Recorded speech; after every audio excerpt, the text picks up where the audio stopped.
comme je suis arrivé en 91 à Montréal, mon premier spectacle à Montréal, c'était à Place des Arts. Alors pour moi, Place des Arts, ce secteur-là a toujours été un peu comme, je dirais,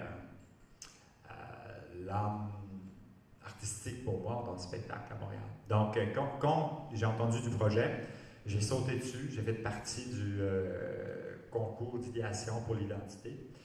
Et drôlement, les gagnants, que c'était pas notre équipe, mais l'équipe gagnante de Woody Bauer, il a proposé une graphique lumineuse. Et moi, j'ai sauté dessus, je trouvais ça, c'était fantastique. J'étais le seul concepteur lumière dans toute la gang du concours. Et quand j'ai passé en travers de tout le matériel de Woody Bauer et son équipe, j'ai vu beaucoup de choses intéressantes parce que justement, ça me parlait. C'est une graphique lumineuse. Mais ça restait, c'est du graphisme. Et je me suis vraiment dépêché pour les rencontrer. Je me suis dit, mais ça me tenterait de vous proposer quelque chose en lumière, en vraie lumière, pas en graphique, pas en peinture au sol ou en vidéo sur les façades, mais vraiment en lumière, parce que vous avez quelque chose de vraiment intéressant dans ça. Donc, j'ai fait une proposition de signature lumineuse et ça a donné ça. C'est un programme maintenant qui roule depuis, je pense, c'est 7 ans environ. On a commencé, on a notre troisième génération de luminaires signature.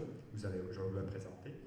Donc, c'est plus qu'une trentaine d'institutions, lieux de diffusion, galeries, boîtes de nuit qui ont ça comme une signature pour identifier le lieu.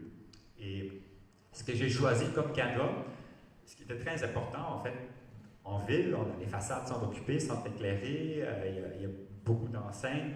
J'ai vraiment essayé de trouver un canevas qui est vierge. Le seul canevas que j'ai trouvé vierge, et qui est à l'échelle humaine, c'est un trottoir. Donc, je me posais la question, mais comment on va diviser tout ça? Parce que c'est pas évident. Là.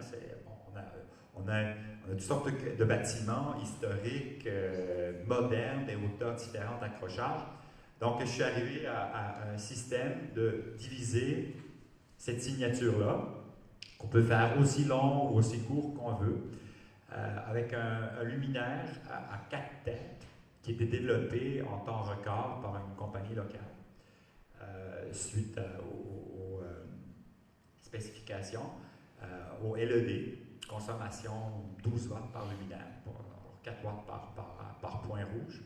Et on a fait ça dans un temps record, environ 3 mois et demi, jusqu'à l'implantation. C'était assez intéressant. C'est la première année du plan lumière du quartier spectacle. Et on a équipé 6 lieux. Première année, on a fait 6 institutions culturelles avec ça. Donc, le TNM, c'était un des premiers. Donc, c'était un programme qui était très intéressant parce que ça liait tout. En fait, ça donnait un peu l'identité, la première identité au quartier du spectacle. Je vous montre quelques-uns des. Ça, c'est le dernier. Je pense que vous l'avez remarqué hier au cocktail. C'est à la SAT.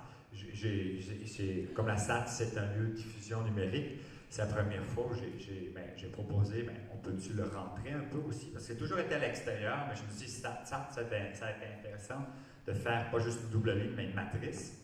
Et aussi de la rentrer. Alors, on peut jouer sur l'intérieur et l'extérieur.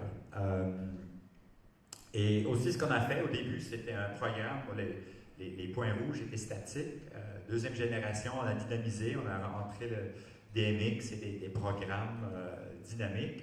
Et à la SAT, ici, je fais un spécial, parce que normalement, c'est deux points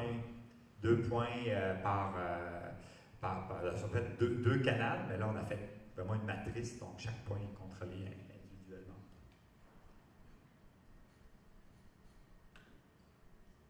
Donc, voici le luminaire. Coupole parabole, LED au milieu avec une tête. Ce qui a permis à vraiment faire toutes sortes de dispositifs, toutes sortes de lieux avec plusieurs hauteurs. Bon, les débuts du quartier spectacle, on était très humble, des budgets très très petits, donc les informations étaient assez minimales. Ça, c'est la façade ouest du TNM. Ce qui était un peu problématique au début, c'est que c'était des interventions sur une petite surface. Et Yann le dit hier très bien, là, on est toujours dans un contexte urbain où il y a beaucoup de lumière ambiante, lumière de rue, lumière publicité, etc.